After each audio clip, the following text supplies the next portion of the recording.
eh, del Policlínico Bancario de la Ciudad de Buenos Aires y del Sanatorio San Jerónimo de Santa Fe. Los doctores Eduardo Eskenazi y Hernán Pfeiffer, respectivamente, van a tener a cargo la presentación y discusión de los casos. Vamos a empezar por el primer caso del Policlínico Bancario. Edu, cuando dispongas, pueden dar inicio. Estás silenciado, Edu. Activa el micrófono. Sí. Estás muteado. Buen día a todos. ¿Qué tal? ¿Cómo están? Gracias por la invitación. Vamos a presentar dos casos. Primero nosotros, después viene creo que Hernán, o Aquino, digo, y después nosotros el último. Salís con discúlpame, Edu, estás saliendo con el audio un poco bajo. ¿Ahí sale mejor? Ahí sale mejor. Ahí sale mejor. Bueno, la que va a presentar es residente de cuarto año, la doctora Mariana Rojas, ¿sí?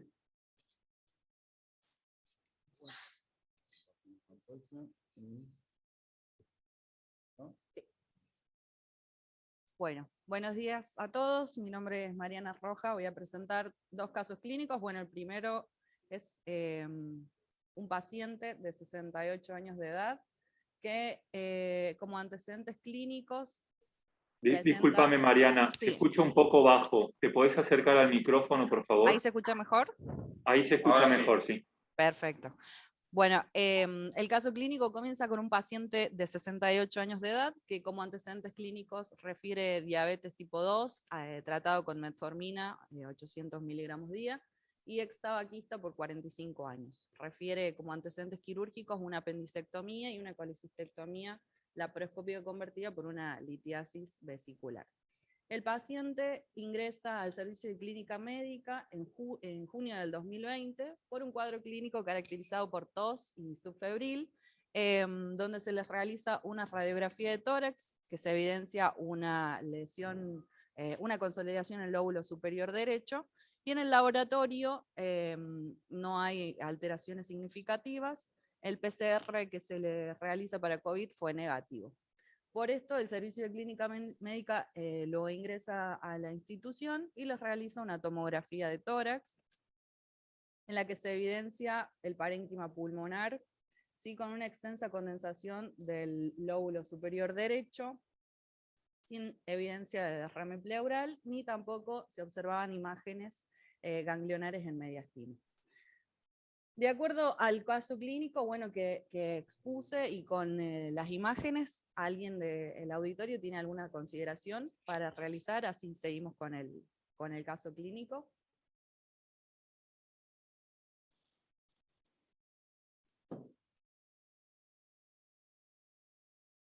¿Nadie?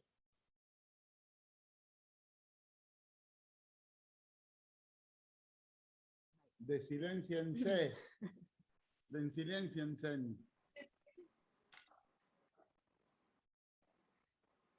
¿Algo para pensar? ¿Para decir? Vamos. Ahí sonó uno. Los chicos sí están diciendo algo. Los niños. ¿Seguimos, Pablo? Sí, sigan adelante, Edu, por favor. Bueno, vale. Bueno, el paciente entonces fue internado por el servicio de clínica médica con diagnóstico de neumonía de la comunidad, más la telectasia por la neumonía, recibió tratamiento antibiótico con ampicilina, sulbactam y claritromicina, y presentó una interconsulta del servicio de neumonología, quien solamente indicó un control ambulatorio. Se le otorgó por mejoría clínica el alta sanatorial en julio del 2020, con un laboratorio que informaba un aumento de glucosa. Pasa que no podía entrar yo. Hasta ese momento el paciente no presenta ninguna intervención de servicio de cirugía torácica. Por sus propios medios, el paciente decide realizar el control en otro hospital, donde se les realiza nuevamente una tomografía de control. Y en la tomografía de control de agosto del 2020 se evidencia... Discúlpame, Mariana, ¿podrías, por favor, acercarte un poco más al micrófono, hablar un poco más alto? Ok. El paciente entonces acude por sus propios medios a otro servicio, a otro hospital, donde el neumonólogo le realiza una nueva tomografía que evidencia la misma lesión en lóbulo superior derecho, conservaba las mismas características, sin aumento de tamaño, sin imágenes de derrame pleural y tampoco presentaba imágenes ganglionarias mediastinales. Ahí borramos el nombre del hospital, que empieza con P y termina con A, para que el presidente no quise decir nada, perdón. Con el resultado de la tomografía se decide hacer una fibrobroncoscopía. ¿Sí? En la fibrobroncoscopía no se evidencian lesiones, sí se evidencia una mucosa congestiva y se concluye el procedimiento con un lavado bronquioalveolar que informa negativo para células atípicas. Bien. ¿Yo puedo hacer una pregunta, doctora? Sí, doctor. Yo no sé, a lo mejor vi mal, pero decía en el primer informe que se veía una telectasia. Sí. Yo vi un proceso consolidativo con broncograma aéreo, no sé, a lo mejor me Exacto. equivoco. Pero tenía veía... telectasia también. No, al principio el paciente se lo trató como una neumonía de la comunidad y Clínica Médica lo informó como una telectasia. Por esa razón hace la consulta con neumonología. Pero no se evidenciaba, no. No. Bueno, con el resultado entonces de la tomografía que se hace de control en agosto, el paciente acude nuevamente a nuestro servicio en septiembre y refiere un cuadro clínico de disnea a medianos esfuerzos, tos persistente no productiva y afebril. Lo que refiere como novedad es una pérdida de peso de 4 kilogramos. Bueno, para este entonces el paciente ya ha pasado 3 meses del cuadro clínico inicial, ¿sí? Por lo que se decide en Ateneo Interdisciplinario y con participación de oncología realizar un PET. ¿Sí? En el PET scan se observa la misma imagen extensa del lóbulo superior derecho, que coincide con la imagen tomográfica, que presenta una captación y el consumo anormal del metabolismo de la flor de succingglucosa, con un sub de 5.2, ¿sí? Y preservación del bronquios y la tráquea, sin evidencia de lesiones mediastinales. Bien, entonces, como resumen, tenemos un paciente que consulta por primera vez en junio del 2020 con resultados de COVID negativo, una PPD negativa, y en la tomografía una imagen de consolidación con broncograma aéreo en el lóbulo superior derecho.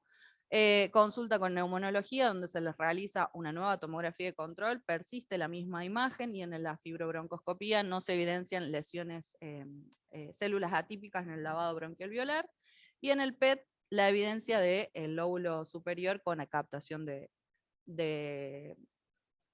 la flor de succingglucosa.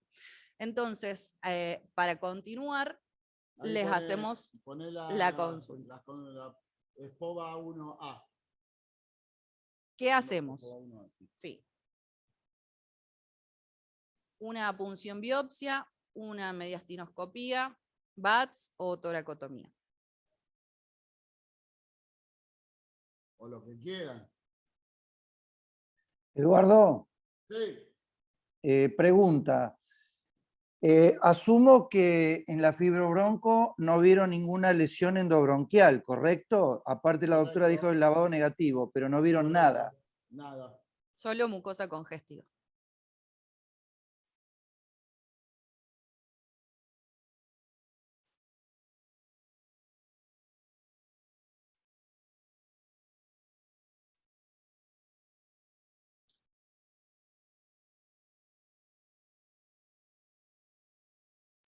Doctora, ¿la broncoscopía fue de ustedes o vino ya No, referida del otro hospital? Sí, vino referida. Bien, y yo leí que la citología fue negativa Y si, ¿sabés si le hicieron algún otro examen al VAL o mandaron alguna otro tipo de prueba? Solamente el lavado, sí, y para células atípicas. Solamente. Bueno. Bueno, con la encuesta que realizamos, el 50% considera hacer una punción biopsia de la lesión, el 30% una VATS y el 20% una mediastinoscopía. Lo que decidimos realizar fue una VATS con toma de muestra. En la VATS se evidenció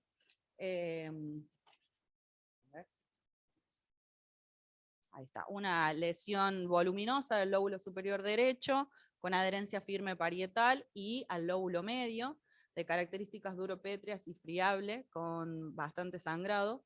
Se tomaron múltiples biopsias y la biopsia reportó tejido necrótico y mucina.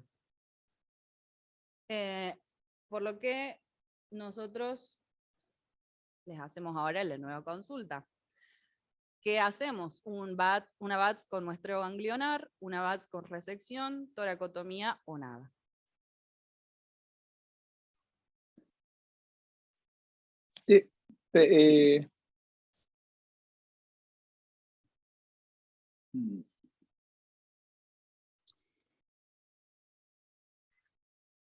Pablo, ¿puedo aprovechar ahora que estamos en la votación? Sí, por supuesto. Por A supuesto. mí hay cosas que son como bien interesantes. Eso de al inicio, cuando una neumonía no se resuelve, los adenocarcinomas que son mucinosos son los que se presentan, digamos, de forma lobar. Y lo que dijo Hernán es interesante porque son aquellos también en los cuales una biopsia, una BTB, no hace falta ni tener criobiopsia, puede dar diagnóstico inicialmente. Y la otra cosa que a mí me parece que está buena ver es que a pesar de que no se ven ganglios o no están informados, hay una imagen que vos mostraste del mediastino que se ve un desplazamiento de la cava. O sea, la cava habitualmente está pegada a la tráquea y cuando vos la ves como con grasa separada, es porque hay como un ganglio ahí 4R que se ve. Y a mí me parece que está presente, que puede ser que sea neoplásico o que sea solamente tumoral, pero ahí cuando mostras la tomografía se ve, y eso es, a veces no siempre se ve el ganglio, pero hay que sospecharlo un poquito más abajo, un poquito más abajo, un poquito más. Esa separación, ahí, un poquito más abajo, ahí, un poquito más arriba. Y tiene un centro necrótico también, si vos te fijas. Y otra cosa que el PET en estos a veces muestra más la captación, el proceso inflamatorio del mismo tumor, más abajo.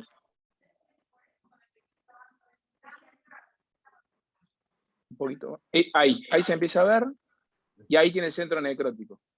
Ese ganglio, por el tamaño del tumor, por el volumen, también una opción sería haberle hecho una mediastinoscopía para estadificarlo, digamos, y ver si es un N2 o no, a pesar de que tiene un porcentaje alto de falsos positivos.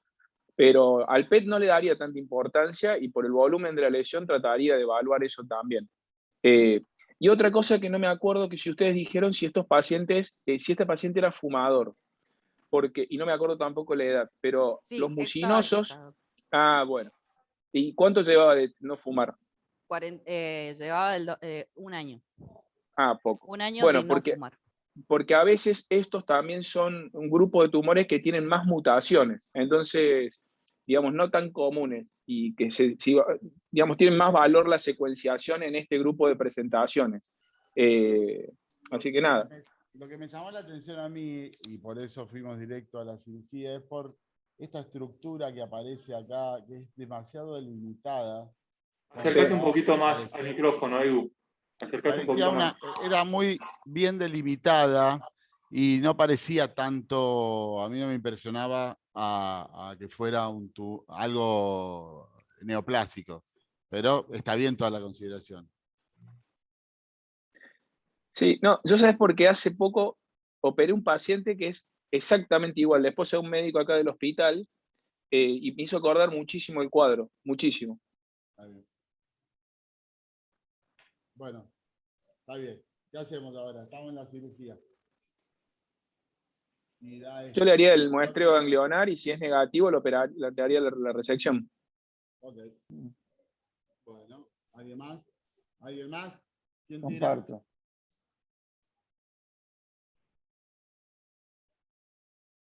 Bueno, lo que hicimos fue, porque no podíamos despegarlo, Lo que hicimos fue una bilobectomía con resección ganglionar debido al gran tamaño de la masa tumoral y porque estaba firmemente adherido. El acceso fue una toracotomía anterolateral. Ahí vemos la pieza resecada. El paciente, posterior a la cirugía, pasó a la unidad de terapia intensiva, donde permaneció durante 24 horas.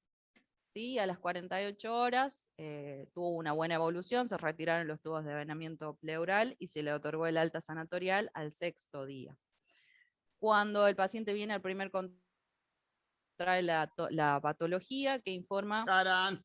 una infiltración con histiocitos, macrófagos espumosos, células gigantes multinucleadas con PAS positivo para criptococo y ganglios negativos.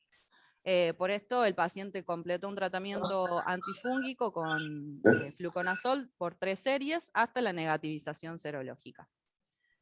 Y posterior a ello, 6 meses del postoperatorio, al control no se evidenciaron complicaciones ni reagudizaciones de la enfermedad y se le otorgó el alta médica posterior.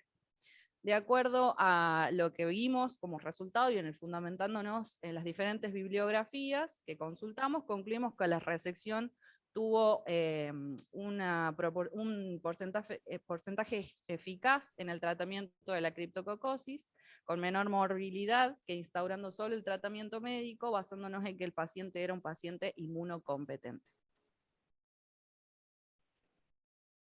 Bueno. Fin. Espectacular el caso. Muchas gracias, Mariana, muchas gracias, Eduardo. Sí, realmente llamativo el tamaño del tumor. Y bueno, siendo un paciente inmunocompetente, la importancia de no descartar micosis profundas, ¿no es cierto? Porque uno no lo sospecharía, al menos entre los primeros diagnósticos posibles. Sí llamaba la atención para pensar en algo neoplásico, que tomográficamente tenía un contorno muy definido, muy regular, muy circunscripto, y las áreas de necrosis, bueno, que también podrían hacer sospechar un proceso neoplásico. No obstante, bueno, sumamente interesante. Sumamente interesante. Sí, Sí, Claudio. Sí, primero felicitarlos por el caso realmente espectacular y raro como pocos, ¿no? Un poco en retrospectiva, mirando hacia atrás, uno podría preguntarse, como ya preguntó Hernán Pfeiffer, si la fibrobroncoscopía hubiese aportado más datos en el sentido de mucho más investigación en lo micológico, ¿no? Porque la doctora informó que en su momento fue un VAL que se hizo citología y bueno, sabemos muy bien que un lavado broncoalveolar bien hecho, o como bien también te había dicho David, una biopsia transbronquial, hubiese a lo mejor aportado el diagnóstico. Ahora, claro, después podemos discutir si el fluconazol en semejante masa micótica oportunista u otro tratamiento endovenoso es efectivo. Y si no hubiese terminado indefectiblemente dentro de la cirugía o si hubiese operado igual. Así que estas son algunas de las preguntas. De todas formas, estoy de acuerdo, perfectamente de acuerdo con lo que se hizo, y felicito de nuevo. ¿Algún comentario, Edu? Eduardo, te puedo hacer una pregunta. Yo no tengo experiencia en esto, ¿no? En algunos trasplantados, así, pero me da la impresión de que a uno, aún teniendo el diagnóstico, no sé si con tratamiento ese lóbulo recupera. No sé cuándo lo cortaron, o sea, pero de vuelta, yo siempre lo que he operado de estos son inmunocomprometidos, trasplante de médula ósea, esas cosas que están reventados los tipos. Entonces pasa que lo ves destruido el pulmón, pero no sé en esta situación si alguien tiene experiencia que con el tratamiento, digamos, resuelva. No, te pregunto porque no lo sé eso. Una masa que no iba a poder. Edu, acércate, Edu, acércate al micrófono, Edu. Que parecía como no compatible con que se iba a resolver sola. Y nada, decidimos hacerlo, pero tampoco tengo experiencia sobre esto. Y después leyendo vimos que en realidad no andaban con tratamiento médico y terminaban todos en cirugía. Así que bueno, nada.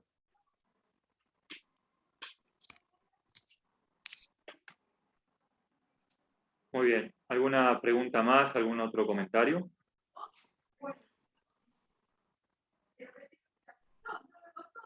Bueno, Hernán, continuarías vos entonces con tu presentación. Dale, muchas gracias, Pablo. Buenos días de vuelta a todos. Vamos a presentar un caso tratado en el sanatorio. ¿Se está viendo la pantalla? Pablo, ¿se ve la pantalla? Sí, perfecto, perfecto, Hernán, se ve perfecto. 10 puntos.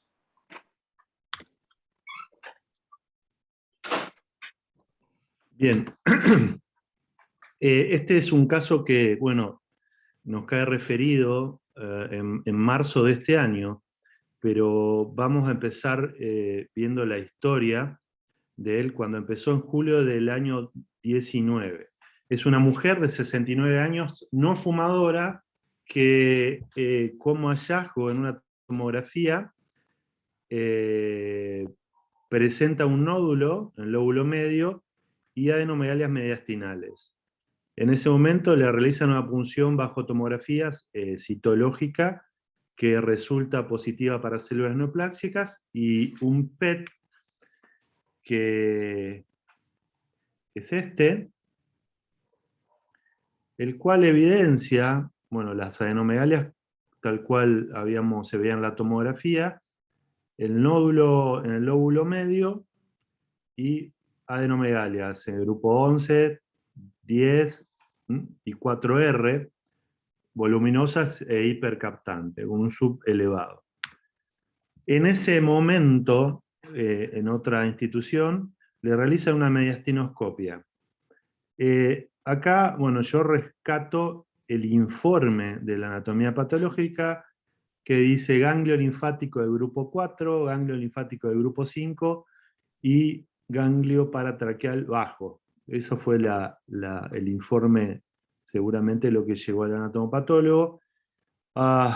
Y refiere en el grupo 5 una metástasis total por parte de carcinoma poco diferenciado.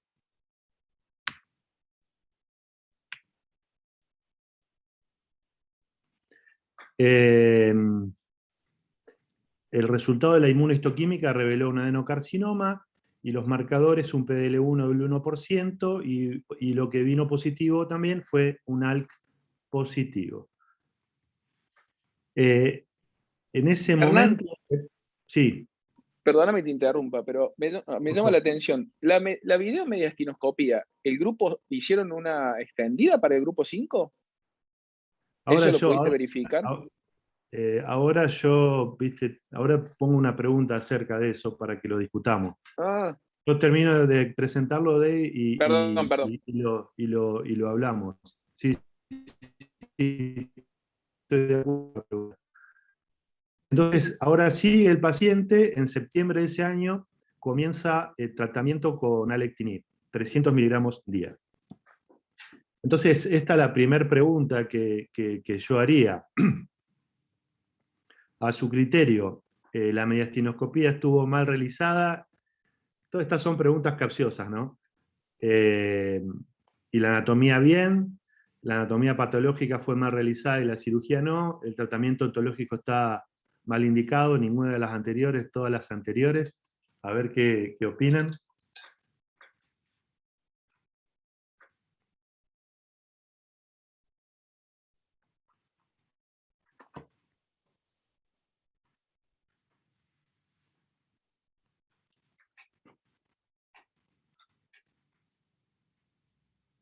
No sé, Pablo, si ya está la encuesta o alguien quiere decir algo.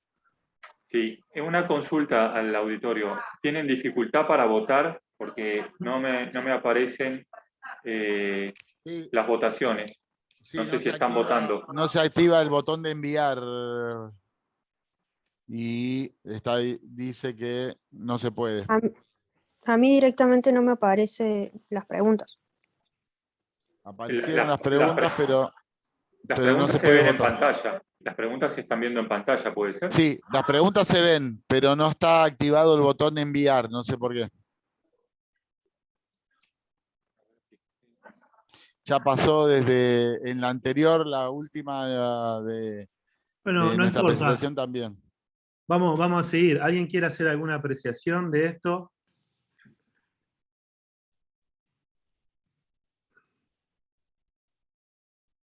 No, a mí me llama la atención lo que te decía previamente, y la otra cosa me llama la atención que le den alectinib a un estadio localmente avanzado. ¿Qué sería? Si es como está bien la anatomía patológica, sería un 3B. Y ahí tendría que hacer quimio, radioterapia y durvalumab. Y no, digamos, Sí, no sé, me parece. bueno, bueno, por eso, es un caso, bueno, real, de muchas veces no llegan así los casos, obviamente.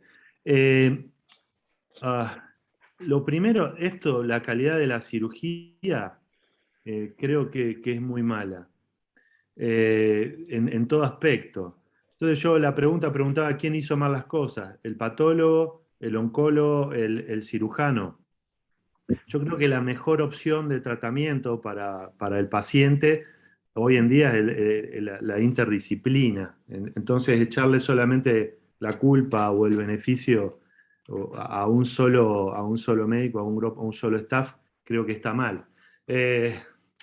Sí, David, yo no creo que le hayan hecho una mediastinocopia extendida. Es más, la cicatriz estaba por debajo, sobre el esternón. O sea que técnicamente ya cuando uno ve esas cicatrices, bueno, no, generalmente al extender la cabeza, bueno, si uno hace la incisión muy cercana al esternón, normalmente no deja manejar bien el mediastinoscopio. No sé qué dicen ustedes respecto a eso. Y la otra cosa, bueno, el informe, no creo, y tampoco creo que haya sido un grupo 5. ¿eh? No creo que hayan biopsiado un grupo 5. ¿Alguien tiene algún comentario de esto? Y lo de la alectinib, no lo sé, pero no era un estadio 4, ni tomográficamente, y si la anatomía patológica y la estadificación mediastinal hubiese estado bien, sería un N3, ¿no es cierto? Entonces tampoco tendría indicación de la terapia antical. ¿Mm? Hernán, Te escucho. sí, de acuerdo con las consideraciones. Si mal no recuerdo, describían en el informe un 4R, un 5 y algo que informaron como paratraqueal bajo. Entonces yo también me generó la misma duda que dijo David, si hicieron una extendida, que lo acabas de No, aclarar. claro. Con lo cual, honestamente, no sé qué han hecho. Y si es así, es un ganglio contralateral, o sea, contralateral a la lesión. Entonces, ¿cómo fue? No me queda claro realmente lo que abordaron. ¿Fue un 5 o fue un 4R? Bueno, resumiendo, una calidad de la cirugía mala. Eso es lo que yo creo. Y del tratamiento bueno, o dudoso, o no sé cómo lo interpretaron. Pero bueno, seguimos, si le parece. ¿Alguien tiene alguna otra? Vamos a ver. Yo, Hernán, una sola pavada, ¿no? Pensando al revés, tratando de ser constructivo y, digamos, pensando, digamos, si todo el mundo hizo las cosas más o menos bien, creo que también hay forma de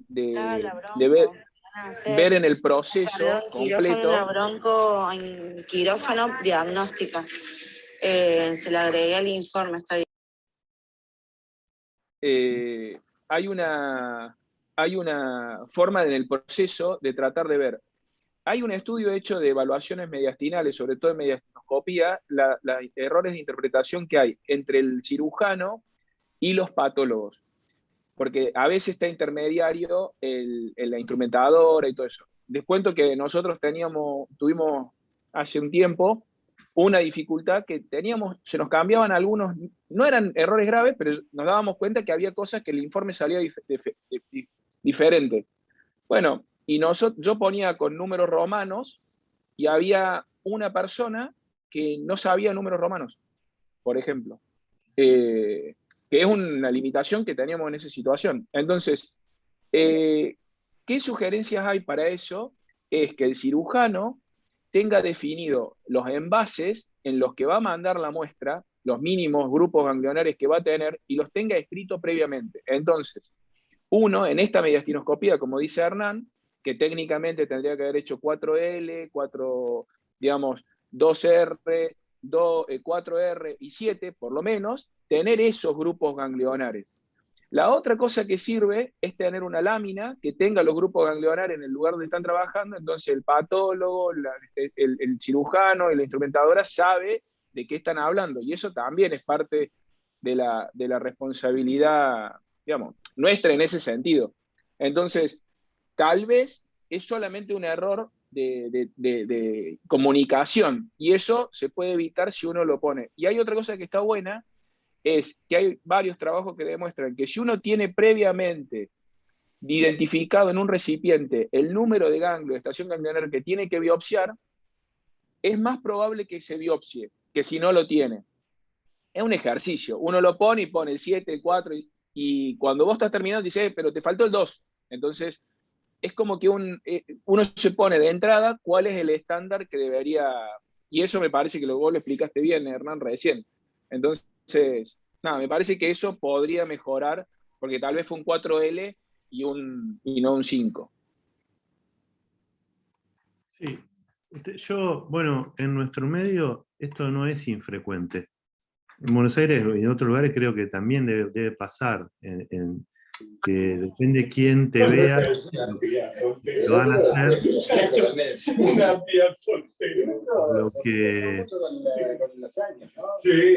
no, deben ser las cirugías de la cara.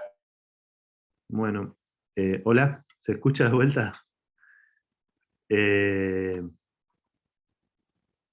Entonces, depende de dónde caigas, qué es lo que pasa muchas veces.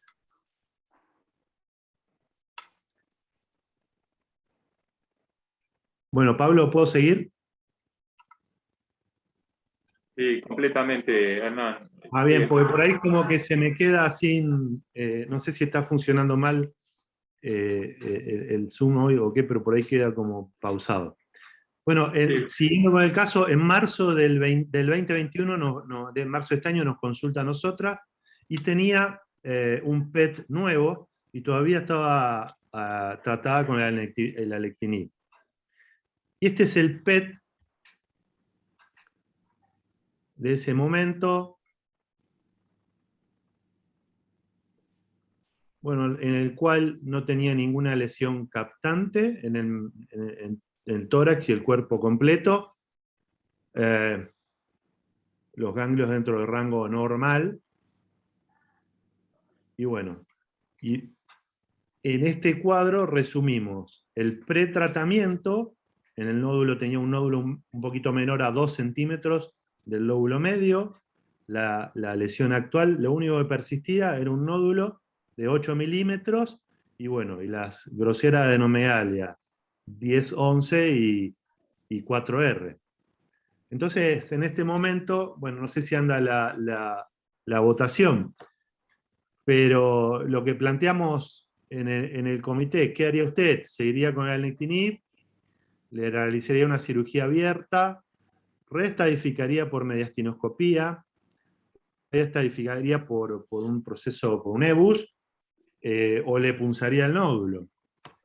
No sé si alguien quiere tomar la palabra.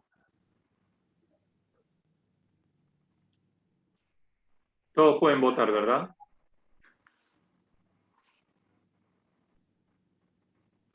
Sí, Andobo. Hernán, Hola, Carlos. hola, ¿cómo estás? Todo No, bien. en las opciones yo no encuentro ninguna que yo haría. Yo le haría una reestadificación, pero por VATS. Bien. Perfecto. Se me pasó esa. Es una buena opción. Y que ahora muy buena el ejemplo que pones del caso, y uno se pone a pensar, que es lo que siempre charlamos entre nosotros, qué importante, pero qué importante que es la estadificación inicial. Es la situación importantísima y clave para arrancar con un tratamiento, porque acá se presentan muchísimas dudas. Yo pienso que no se accedió al grupo 5. No sé si hay algún grupo que haga esta mediastinoscopía extendida. Yo por lo menos no tengo experiencia en mediastinoscopía extendida, siempre me dio mucho miedo hacerla, y cuando quiero acceder al grupo 5 o 6, prefiero entrar por VATS izquierda. Así que, pero no sé si hay gente en Santa Fe que tenga experiencia en mediastinoscopía extendida. Les comento los resultados de la votación, porque el sistema ahora no permite compartir los resultados. Un 67% votó por reestadificación mediastinal por remediastinoscopía, un 33% lo hizo reestadificación mediastinal por EBUS, y el porcentaje restante punción del nódulo. Esos fueron los resultados de la votación. En primer término, repetimos, reestadificación mediastinal por remediastinoscopía. Bien, ¿alguien quiere hacer algún otro comentario? ¿O puedo seguir? Me decís, Pablo. Sí, Hernán, adelante. Levantó la mano. Bueno, sí, bueno, no puse la opción que dijo Carlos, que creo que es bien válida. La reestadificación por remediastinoscopía, nosotros tenemos una experiencia en eso de hace varios años atrás, que fue bastante mala, y bueno, y la mediastinoscopía bastante difícil, y que después en la cirugía, era todavía antes del 2009, bueno, la reestadificación en la cirugía en un alto grado nos vino positiva. En este caso, nosotros decidimos realizar un EBUS, reestadificarlo por EBUS. Acá tenemos, generalmente empezamos por el lado contralateral, y en este esquema es donde empezamos con la ecografía. Los ganglios eran todo dentro del rango normal. Este es el grupo 4L, entre la aorta y la arteria pulmonar. La grabación no es tan fidedigna como se ve en directo la ecografía, pero ven que un diámetro de 5 milímetros del ganglio, y ahí es como se punza. Técnicamente es bastante difícil punzar 5 milímetros, obviamente que lo hacemos con patólogo en el quirófano, y no terminamos hasta que no tenemos celularidad linfática. Y este es el grupo 7, a donde apoyamos el traductor. Generalmente vamos hasta el bronquio intermediario y vamos subiendo hasta cerca de la carina, por el bronquio fuente derecho. Y eso es un ganglio. Ecográficamente todos los ganglios eran normales, muy pequeños. Este era uno de los más grandes, de 7 milímetros, en el grupo 7. Y bueno, y ahí se ve parcialmente cómo entra la aguja. Este ya se ve un poquito mejor. Usualmente hacemos no menos de 20 pasadas, Y del lado 4R, donde había los ganglios de mayor tamaño, aquí vemos la ecografía, esa es la vena ácido, y bueno, proximal a ella es lo que vemos, un ganglio de paredes regulares, de contenido homogéneo, tal cual se ve ahí. Bueno, no tenía ningún signo de malignidad tampoco a la ecografía. Este es un diámetro aproximado de 8 milímetros. Y tal cual describimos, ahí se ve, en este caso, del ganglio de mayor tamaño, se ve claramente entrando la aguja, y ya digo, hacemos al menos 20 pasadas con la aguja, y siempre tenemos patólogo en el quirófano, ¿no es cierto? Entonces, esta era una aguja de 22G, era exclusivamente citológica, tiene varias ventajas, hay distintos tipos de, voy a decir 2 o 3 cosas del EBUS, hay distintos tipos de agujas. Hay agujas que son tipo core, que permiten la posibilidad de realizar biopsias histológicas. El problema de esas agujas es que son bastante groseras y tienen poca movilidad, y nos sirven bien para un grupo 7 y un 4R, ya más distales, es bastante más difíciles. Y bueno, en el EBUS, en todos los extendidos, hicimos más de 4 pasadas por ganglio, y ya digo, por cada punción hacemos 20 pasadas. Y técnicamente empezamos, como disponemos de una sola aguja, que es lo más costoso, empezamos contralateral, empezamos por los N3 generalmente, y después evaluamos lo que serían los N2. En todos ellos encontramos linfocitos, y en todos fueron negativos, ¿no? Negativos para células neoplásicas. Entonces ya en este momento, bueno, queríamos preguntarles, a ver, a su criterio, cómo seguirían con la paciente, si terminarían ahí, bueno, si no le creerían al EBUS, si seguirían con una mediastinoscopía, una remediastinoscopía, si harían una lobectomía abierta o por VATS, si marcarían el nódulo, o en el caso si seguirían con seguimiento clínico o seguirían con la punción del nódulo. Y si alguno opina alguna otra opción, obviamente que la escuchamos.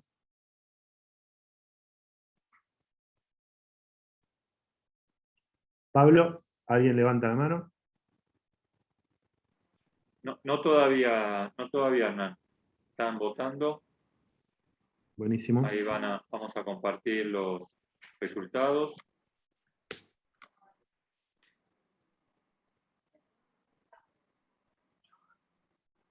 Bien, el 100%.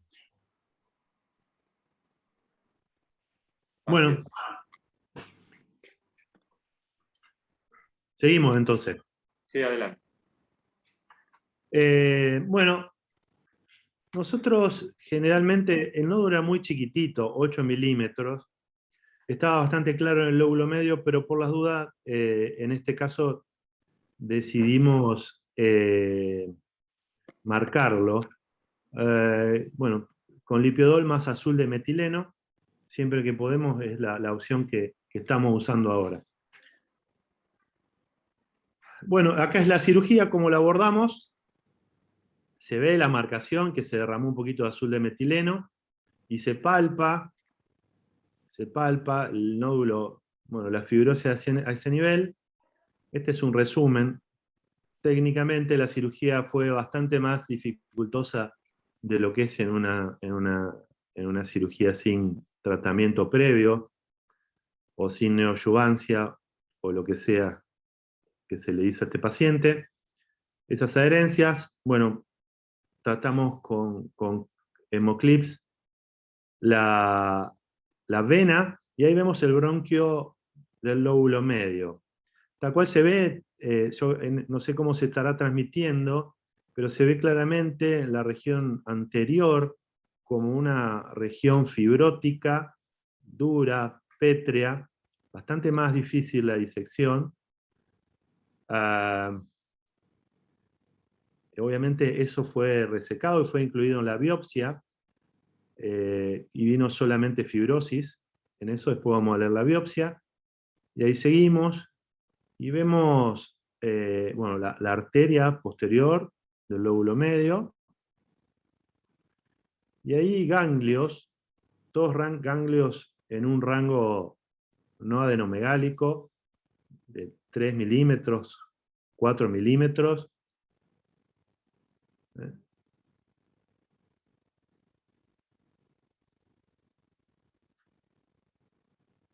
Es un resumen de la cirugía. Ahora vamos a seguir. Si bien estos ganglios no eran francamente patológicos, tampoco eran normales. Y ven que la disección con elementos como los disectores o el liayour, que nos gusta mucho, eran bastante difícil de hacerlo. Bueno, acá seguimos y bueno, continuamos con la arteria, que en este caso tratamos con clips plásticos. Ya a esta altura habíamos tratado la gran cisura y la cisura menor, ya la habíamos realizado. Y bueno, y por último, es como se termina la lobectomía.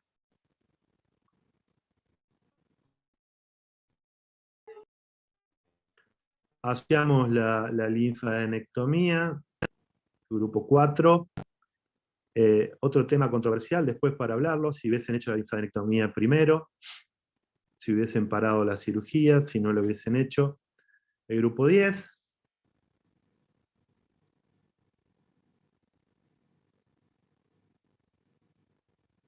Y finalmente, cómo termina el vaciamiento del grupo 7.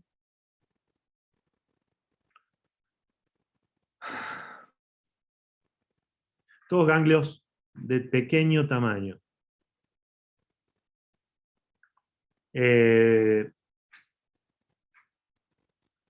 Bueno, esta es la anatomía patológica, que bueno, proceso inflamatorio crónico gigantocelular, y la patóloga dice en relación a cuerpo extraño, que eso sería la sustancia que le administramos, el cuerpo extraño, para la marcación, el lipiodol, y bueno, y todos los ganglios que sacamos, todos negativos para neoplasia. Bueno, quedamos a ver qué opinan. ¿Alguna pregunta, algún comentario? Hernán, no lo vi. ¿El tumor qué dio? Negativo. Tumor. También negativo. Proceso inflamatorio gigantocelular crónico. Mirá vos. Una respuesta patológica completa, Hernán.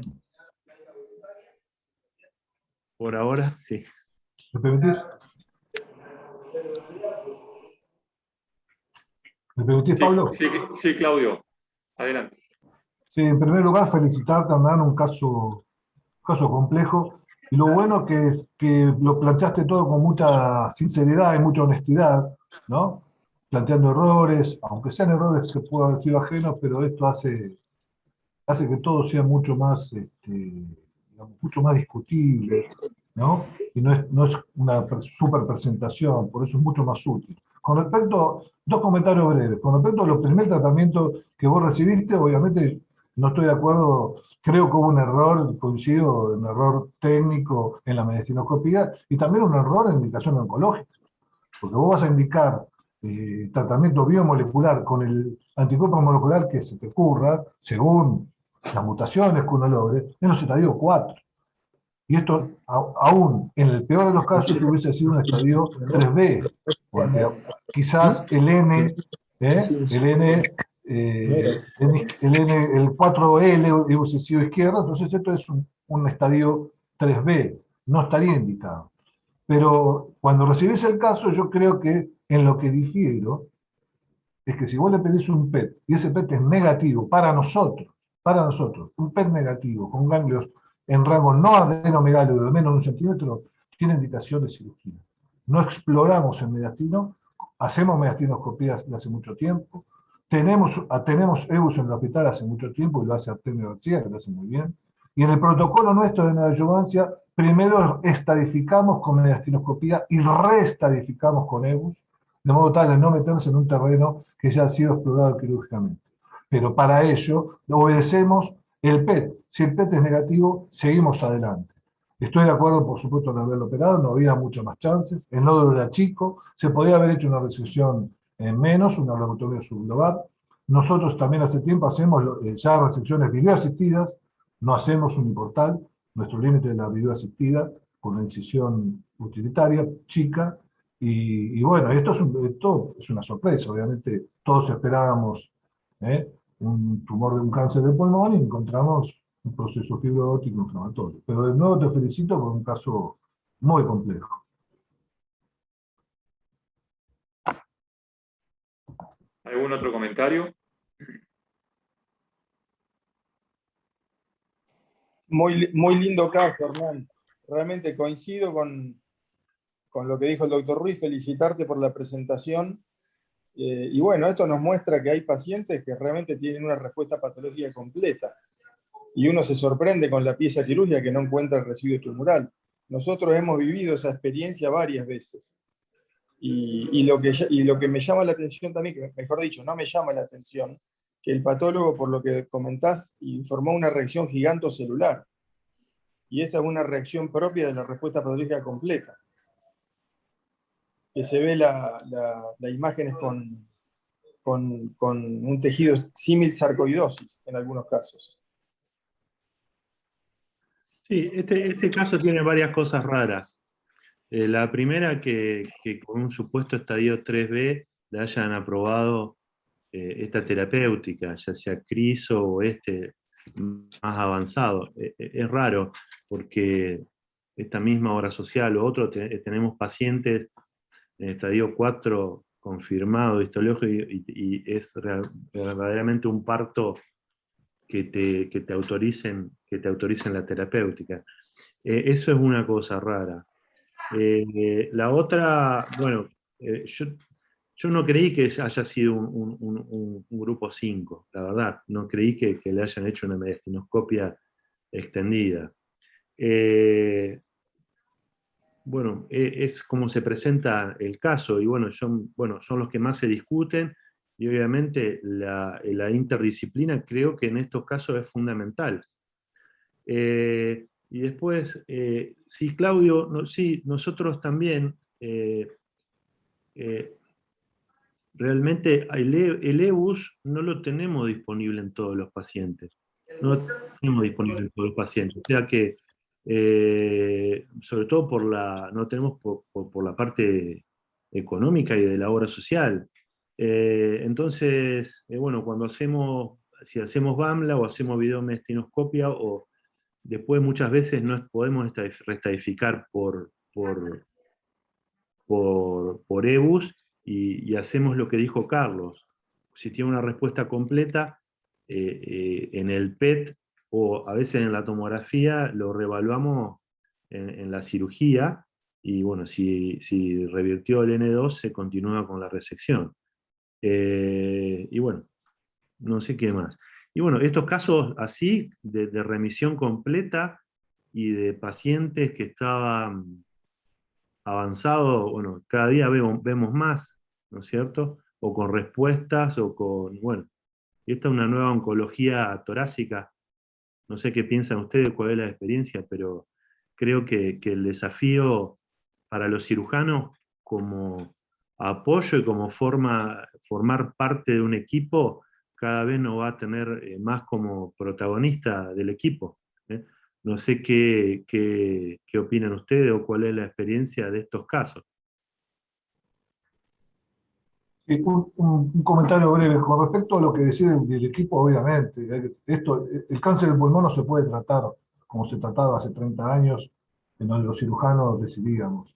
Hoy no podemos dar un paso si no tenés el patólogo, el oncólogo, el endoscopista, los neumonólogos, no podemos ver porque, digamos, hay que encontrar en su momento un punto medio entre la exploración del mediastino exhaustiva y no hacer nada. Y eso, bueno, eso lleva tiempo y lleva experiencia también, cuándo hacer, cuándo no hacer. Vos planteaste una duda, cuando uno hace una toracotomía con un N0 teórico y encontrás ganglios en el mediastino, y nosotros hacemos ya la resección y el vaciamiento, muestreo, bueno, nada. Porque algunos ¿qué hacen? Abren, hacen la VATS o la videoasistida y no van a resecar el tumor. Van a hacer de nuevo el examen, exploran el mediastino, sacan los ganglios, lo mandan a analizar. Bueno, nosotros no hacemos eso. Cuando terminamos la etapa de exploratoria prequirúrgica, vamos, resecamos y vaciamos el mediastino. Y además, otro segundo comentario, cuidado con la presión de los laboratorios con respecto al tratamiento biomolecular. Cuidado. El otro día, gente de Mar del Plata presentó de la comunidad un caso muy interesante en donde se está utilizando en un proyecto, en un estudio multidisciplinario, la terapia biomolecular como neoadyuvancia. Terapia que todavía no está aprobada por la FDA en Estados Unidos. Acá ya estaban haciendo un estudio que nos pareció temerario, aventurado. Todavía no hay resultados, pero hay mucha presión para incluirlo en una terapia porque, bueno, hay un rédito de todo esto. Así que tengamos cuidado los cirujanos con respecto a esto. Hoy está aprobado en los estadios 4. Pero en la neoadyuvancia hay muchos trabajos cada vez más y hay mucha presión para hacerlos. Hay buenos resultados preliminares, pero todavía no hay nada firme.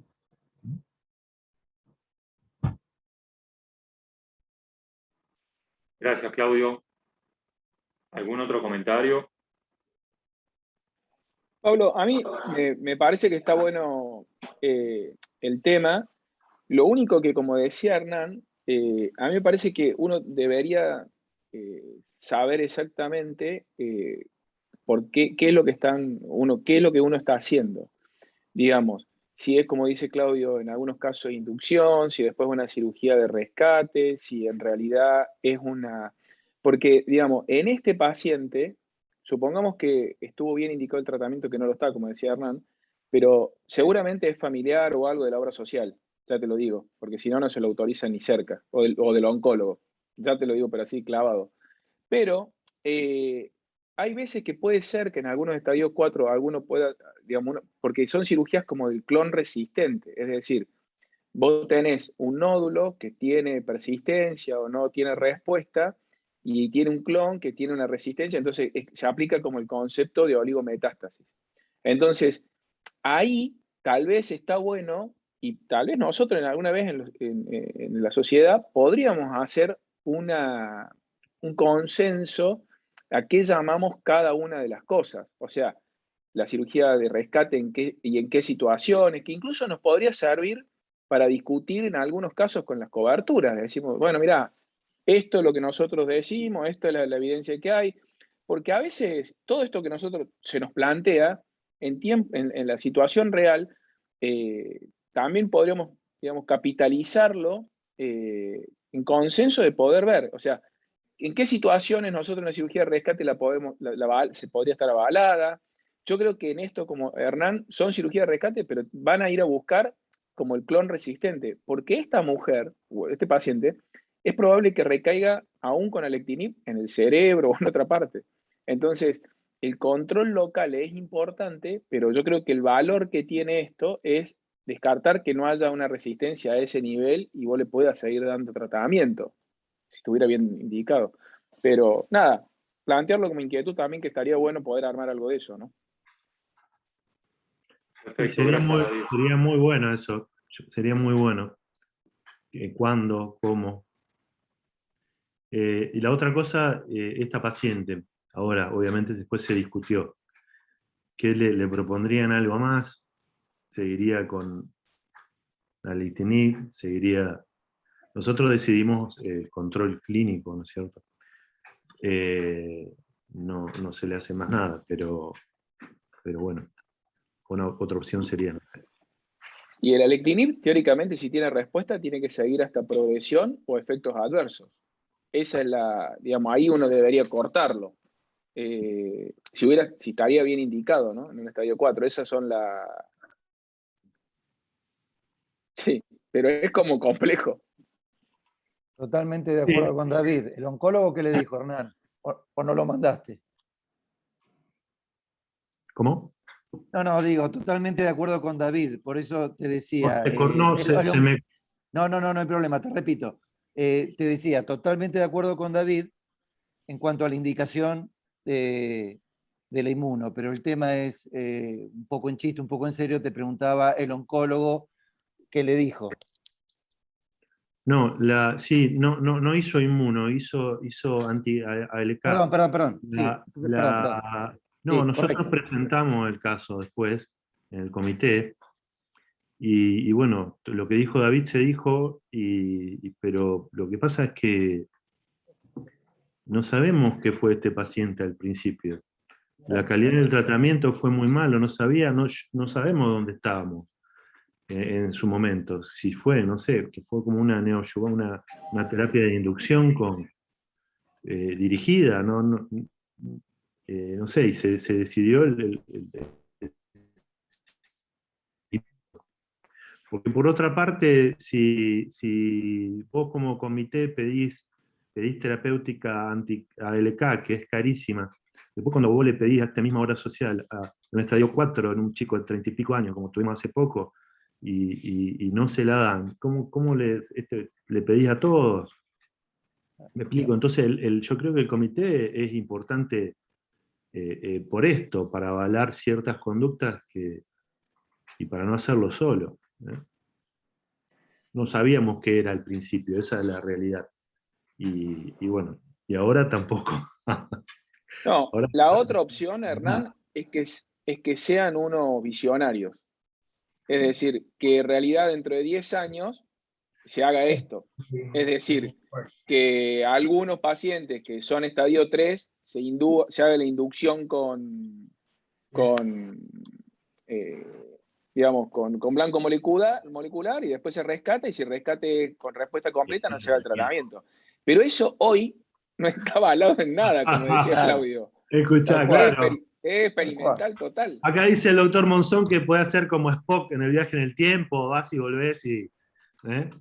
Igual lo que pasa es que es gravísimo. O sea, uno no se ríe, pero es grave, la verdad.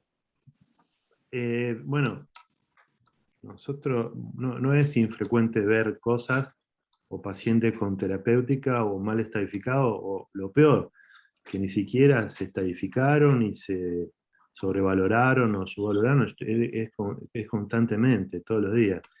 Y yo creo que, bueno, como sociedad tendríamos, bueno, ya están, ¿no es cierto?, pero teníamos que remarcar más y creo que un rol del cirujano en el cáncer de hoy, si no hace estadificación mediastinal, creo que tenemos que bregar por eso. Aparte, yo he escuchado decir a colegas renombrados, nos quieren sacar la cirugía, qué sé yo. Yo desde mi punto de vista es todo lo contrario.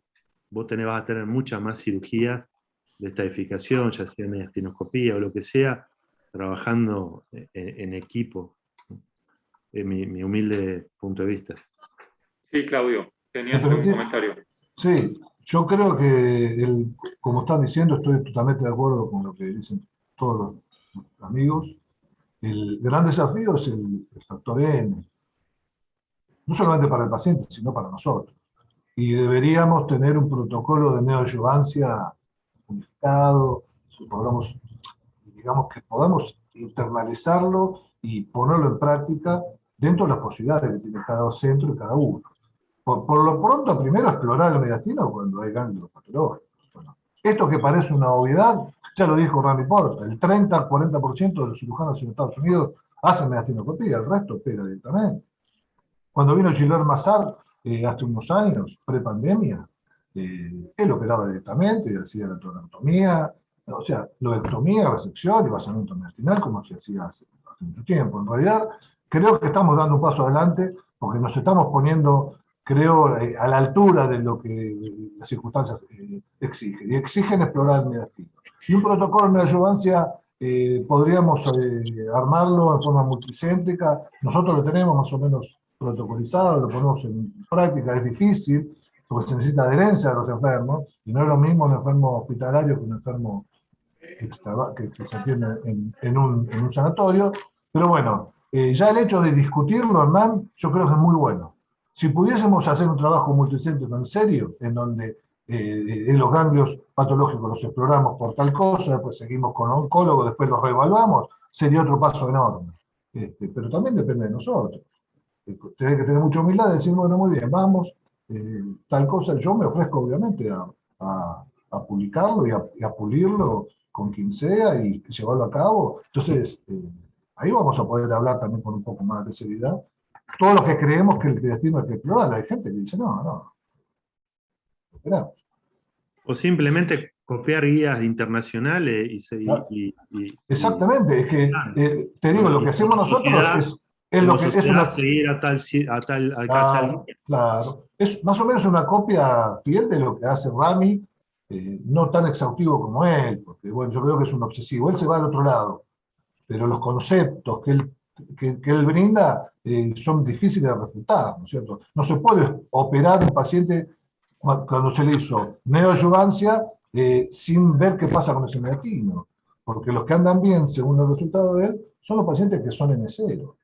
Los N2 post-inducción no tienen sentido de operarse. Entonces, ahí están los conceptos que tenemos que tener claros nosotros. Vamos a operar los N2 post-inducción, después de hacerle cargo, paclitaxel o permetexel o lo que sea. Los vamos a operar esos enfermos. Los vamos a explorar, los vamos a biopsiar. Ahí está un poco lo que tenemos que resolver, porque ahí va a ser un beneficio para los enfermos. Y vamos a tener un criterio unificado. Esto es muy fácil de hacer, ¿no? Nos tenemos que poner de acuerdo. Por WhatsApp. Y tener, pienso también, muy aceitado en el centro donde uno trabaja, el Ateneo multidisciplinario.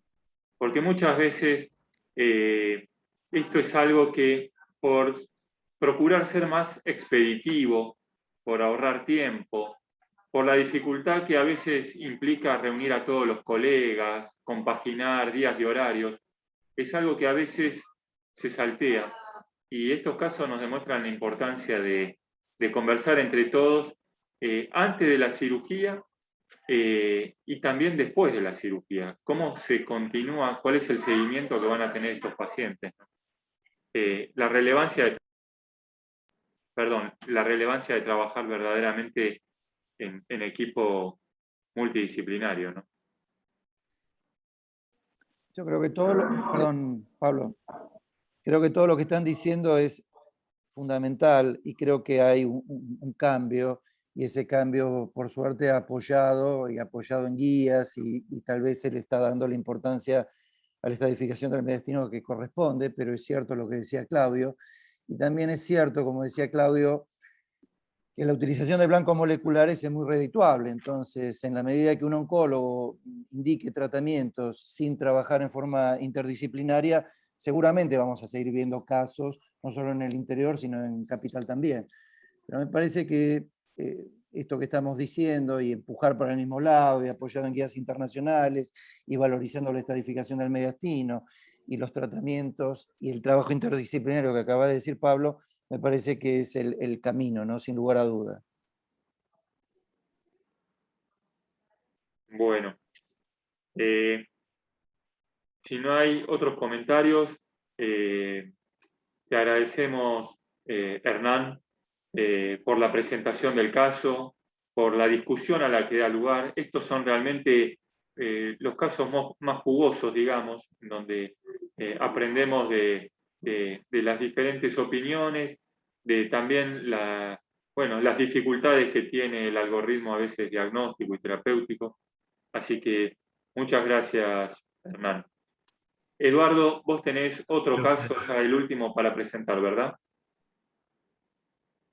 Sí, este caso es interesante porque todo lo que dijimos hasta ahora de lo que se hace mal, lo hicimos. La pandemia lo hizo todo en este paciente. Así que bueno, también es interesante. Como así también encontramos en la pandemia cosas incidentalomas que no hubiésemos encontrado, este también tuvo sus problemas.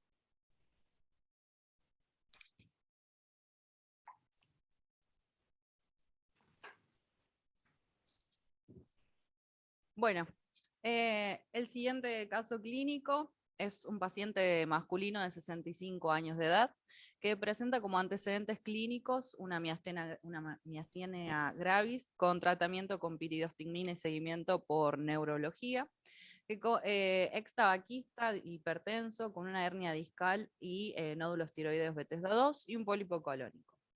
Como antecedente quirúrgico de importancia, el paciente presenta una exéresis oncológica más vaciamiento mediastinal por un carcinoma tímico, estadificado masa OCA2, que completó tratamiento de radioterapia con 5 sesiones de 5000 centigrays en el 2013 y una osteosíntesis de húmero derecho. En la siguiente imagen vamos a ver la tomografía donde se evidenciaba la lesión previa a la resección. ¿Se ve? Ahí está. Donde se evidencia la lesión mediastinal. Ahora sí. Y la tomografía del control postoperatorio, ambas en el 2013, donde no se evidencian recidivas ni lesiones residuales.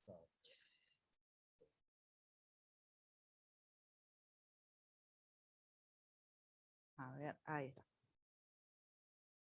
Bueno, el paciente continúa el seguimiento por el servicio de oncología y acude al control con cirugía torácica en junio del 2019 con un cuadro de tos, febrículas de 37 grados nocturnas, un episodio aislado de hemoptisis y niega pérdida de peso. Se les realiza el laboratorio, que lo único que informaba como dato positivo fue el ACRA levemente aumentado en 0.60 con un valor de referencia de 0.50. Y trae consigo una tomografía que se les realiza en abril, donde se evidencia un nódulo, ¿sí? Una lesión nodular apical derecha de 9.2 milímetros, y un nodulillo basal derecho de 15 milímetros y otro de 7.2 milímetros, con tractos fibrosos pleuropulmonares. Ahí vemos el nódulo apical, el nódulo apical y los nódulos basales.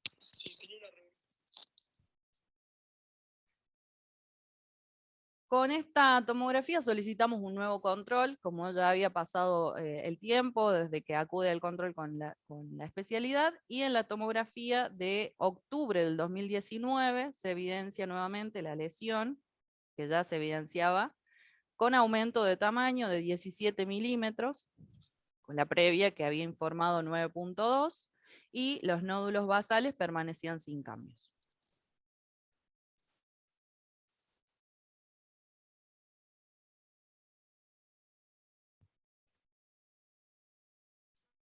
Para esto le solicitamos un PET en noviembre del 2019, que en noviembre se observa la imagen con consumo de fluorodesoxiglucosa subpleural con valores sub de 5.5, pero no evidenciaba las lesiones basales.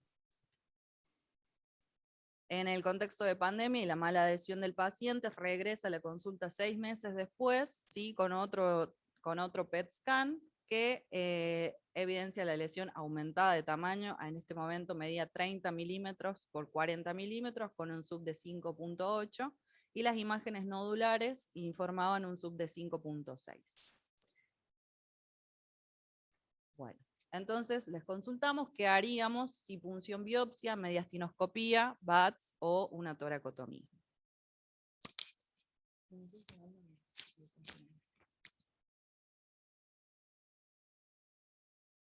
Pablo.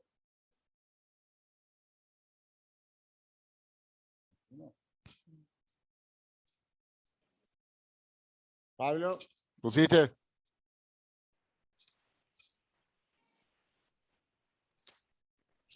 Ahí lo estamos poniendo, Edu.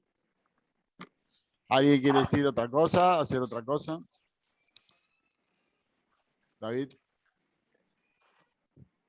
Eduardo, ¿tiene algo en el mediastino? Porque yo no lo alcanzo a ver eso. Si tiene algo remanente en el mediastino o es solamente lo de la radioterapia. Y la otra pregunta es si era un timoma o era un carcinoma tímico. Era un carcinoma tímico. Siempre fue carcinoma tímico, de inicio. De inicio. Porque ahí es raro que no haya hecho quimio.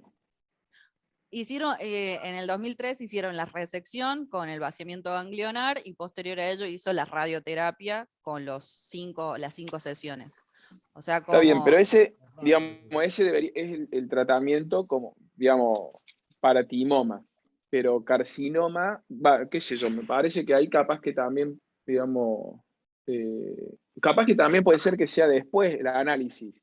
Que venga primero un timoma y después por la evolución aparece como que era un carcinoma tímico, que también puede ser. En la primera anatomía patológica lo informaba como un carcinoma tímico. Hicieron revisión de la pieza y lo mismo, lo clasificaron como un Masaoka 2 y recién ahí indicaron la radioterapia. Yo capaz que le haría una punción a alguno de los nódulos para verificar que realmente sean secundarios o alguna otra cosa. Pero bueno, no sé. Bueno, nosotros, por la mala adhesión que tenía el paciente, decidimos directamente realizarle una BATS con biopsia intraoperatoria, previo a completar los estudios prequirúrgicos, claro. Y la gente puso o punción o... Exacto, el 50% opinó que podíamos hacer una BATS y un 40% la punción biopsia.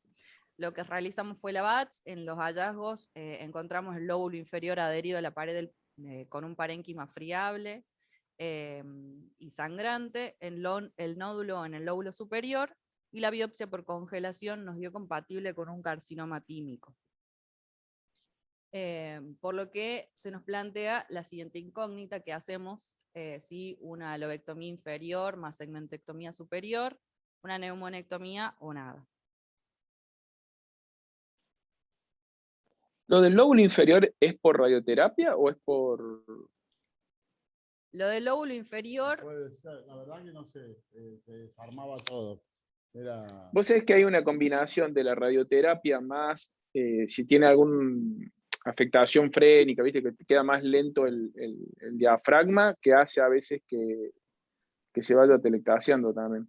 Sí, en las tomografías se evidenciaba la lesión frénica, tenía la elevación del hemidiafragma derecho, y sí, en todo el seguimiento se veía como el tracto fibroso en el lóbulo inferior.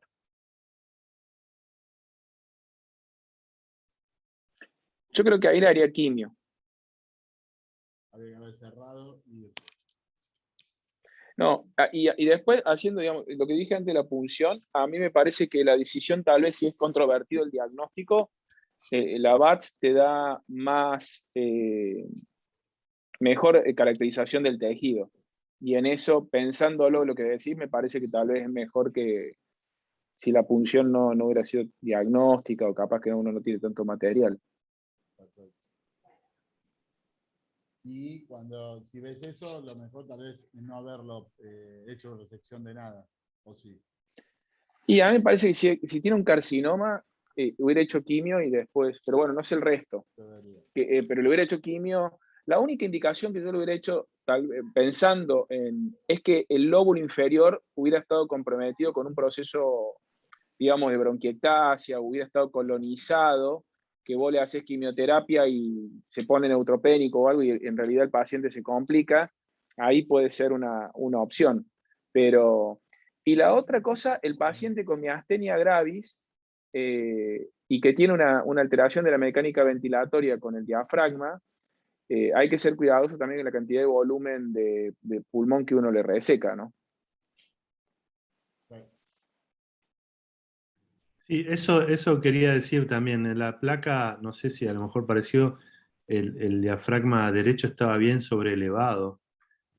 Por ahí también lo llevaron en la cirugía, esa es otra cosa que Seguramente puede haber pasado. Por eso también se veía la base derecha, también se veía, obviamente que lo que veo acá en la tomografía, se veía bastante comprometida, puede ser por eso también, ¿no?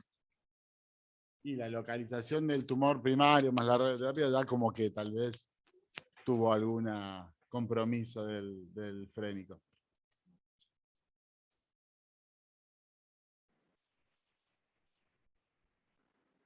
Bueno, ¿qué les parece? Adelante. Que hicimos?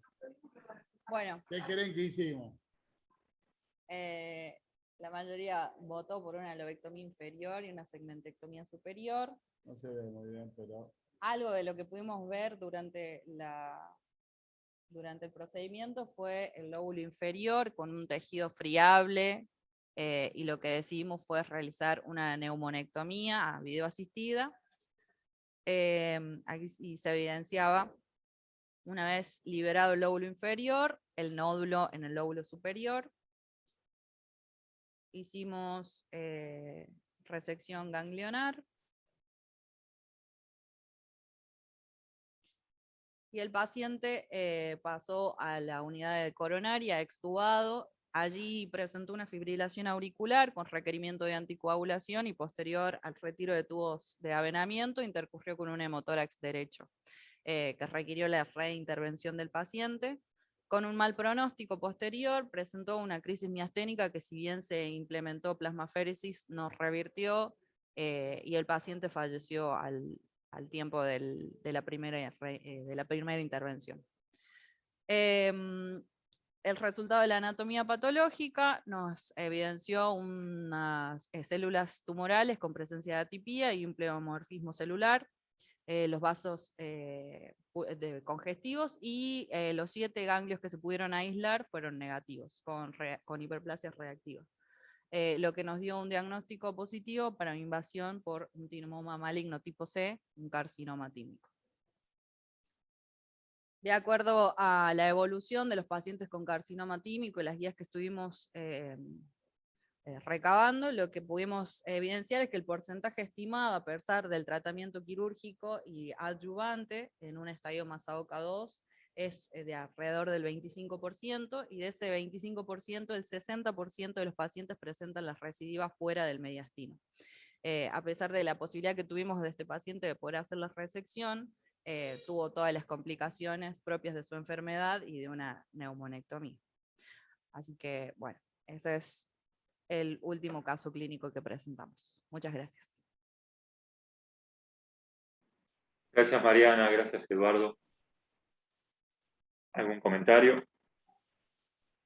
Una pregunta, ¿los nódulos que tenían el lóbulo inferior eran metastásicos también?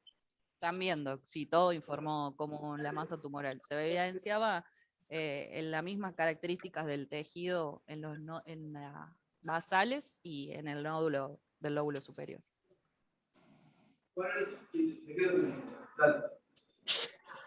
A mí lo que me parece que en esto, Eduardo, está bueno del caso es que la evolución que tuvo es una evolución que puede tener cualquier paciente miasténico, digamos. O sea, se pueden morir por una crisis miasténica.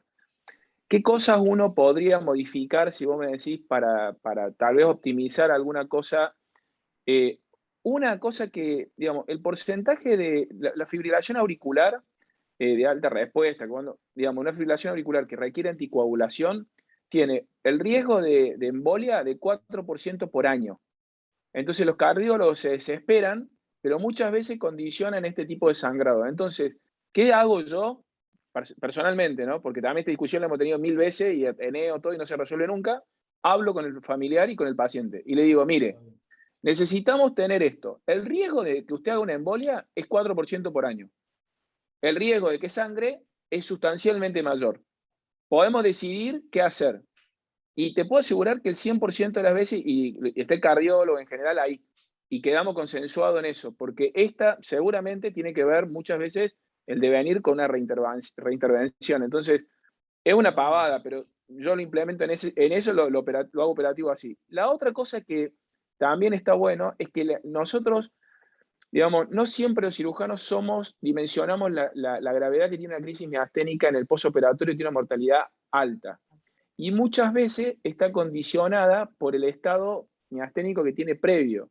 Y la única forma de evaluar es, o sea, estos pacientes tienen que tener, digamos, el control de la enfermedad se controla en general con corticoides. Entonces tiene que haber un neurólogo que esté digamos, familiarizado con eso y que tenga, digamos, una estabilidad de la enfermedad por lo menos en el mes previo, que tiene que ver con los scores que tienen y cómo lleva la medicación. Y la segunda cosa que uno puede agregarle es que estar atento en esas situaciones, que es carísimo, pero precozmente hacerle gamma globulina, que también hay un grupo de pacientes que salen en eso, que son carísimos, porque antes se hacía plasmaféresis, pero es caro. Que son dos cosas que digamos, uno podría, en este caso, no quirúrgicas, optimizar. Pero después me parece que la evolución que tiene es la que le puede pasar a cualquiera de nosotros operando un carcinoma tímico. O sea, hace una meastenia grave y el flaco se muere. Digamos, no sé si...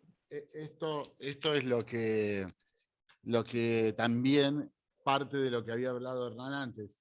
Estos pacientes están atados a un sistema de salud donde tal vez no es el óptimo, es el único que tienen, y todavía acá en este lugar está armándose todo. También esto es difícil, porque oncología no tenemos acá, hay que mandarlo afuera. Entonces, la intercomunicación entre eso a veces se hace complejo, porque no sabemos a qué oncólogo va. Podemos conseguir hablar un poco, pero no siempre es fácil esta situación. Gracias, Edu. ¿Algún otro comentario? Pablo, a mí me parece, lástima que no está José, ¿no? Pero hay dos cosas que a mí me surgen de esto, de los casos que presentamos. Una, yo voy a mandar ahora, esta semana que viene, una iniciativa a la sociedad para hacer una encuesta, que nos juntemos los que quieran participar, presentamos si quieren 20, 50, los que quieran, informes de anatomía patológicos anónimos, yo pongo a la gente acá de informática del hospital, vemos qué calidad tienen, si quieren podemos elegirlo aleatoriamente y si no lo elegimos de manera que los que mandamos, juntamos la cantidad y vemos el número y tenemos un dato duro de cuál es la calidad de cirugía que estamos haciendo. Anónima, o sea, nadie tiene nada, pero decimos cuánto es lo que dice en la guía y cuándo es lo que estamos haciendo. Eso se los propongo porque me parece que es una cosa que estaría bueno. Porque no sé si se acuerdan cuando hablamos una vez con los honorarios, el nomenclador, el flaco que nos vino a hablar de economía nos dijo, miren, ustedes tienen que hablar de calidad. Entonces, tal vez nos pueda servir para otras cosas, ver que, digamos, discutir en realidad cuáles son las problemáticas de por qué no podemos estadificar bien, si porque no hay patólogo, porque no hay... nada, tratar de ver en cada caso puntual nuestro cuáles son las dificultades y ver si la podemos solucionar de alguna forma. Y después otra cosa que lo que dice Eduardo es así, no sé, armar en la sociedad una cosa que sea virtual, que sea un comité de tumores, que tengamos posibilidad de que haya, y armar una red, que los que no podemos tener algo en particular, tengan la opción de decir, che, mira, ¿sabes qué? Este flaco ve miastenia. Te lo puede ver, o lo puede ver alguien que está en tal hospital. O sea, me refiero, ahora tenemos esta posibilidad de interactuar que tal vez incluso no es presencial, pero aprovechar al máximo las redes que podemos tener para este tipo de cosas.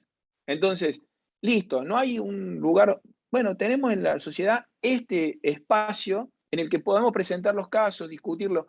Yo siempre les digo, y Eduardo, todos saben que, digamos, nosotros hemos abierto los ateneos, lo pueden hablar y venir, mandar lo que quieran, pero a veces hay cosas que tienen que ver, como dice Eduardo, con las limitaciones de la cobertura y todo ese tipo de cosas. Entonces, tal vez hay personas en la parte pública que no están relacionadas todavía y podemos tener, la sociedad puede ser el vínculo para eso. Entonces, digamos, propuesta concreta, yo voy a mandar a la sociedad la posibilidad de armar un informe, digamos, de qué tipo de calidad en estadificación de mediastinal, porque como decía Claudio, me parece que tenemos que tener información de eso. Y después avanzar qué problemas hay cada uno de nosotros tiene.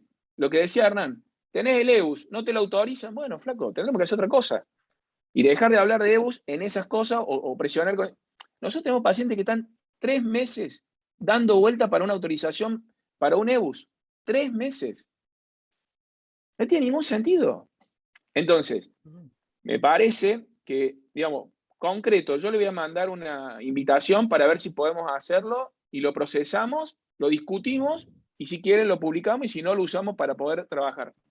Y aparte son las Después, cosas estas plus que le podemos dar claro, a nuestros miembros.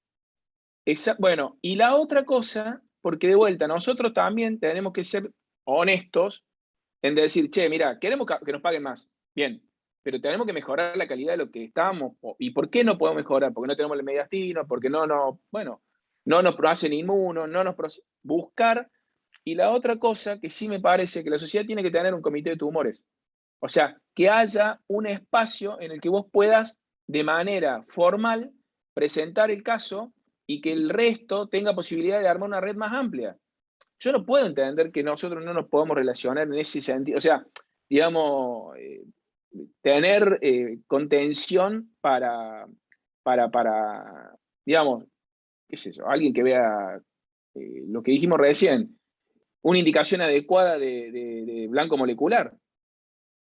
Entonces, capaz que a mí me parece que eso lo podemos hacer. Yo voy a mandarle, José, estas dos cosas puntuales.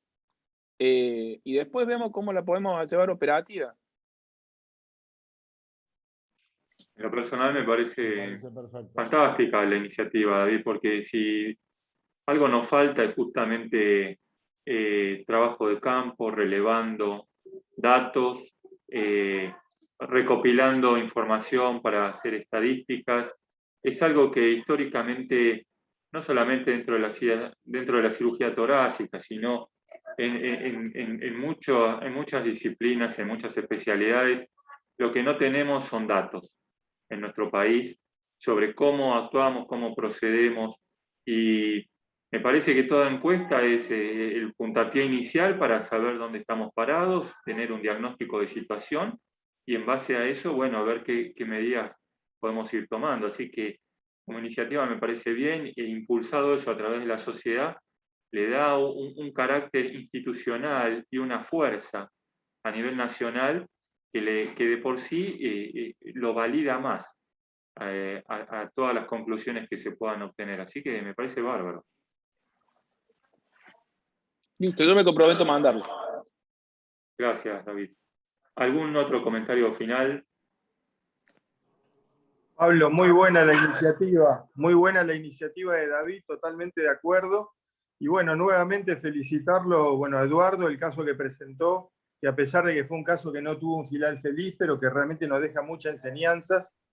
Y bueno, y sería lindo que también cuando se presentan casos, en futuros seminarios, en un pequeño resumen, se cuentan la evolución de algunos casos. Por ejemplo, el caso que presentó recién Hernán. Sería interesante conocer en un próximo seminario la evolución del paciente, porque eso nos permite realmente aprender.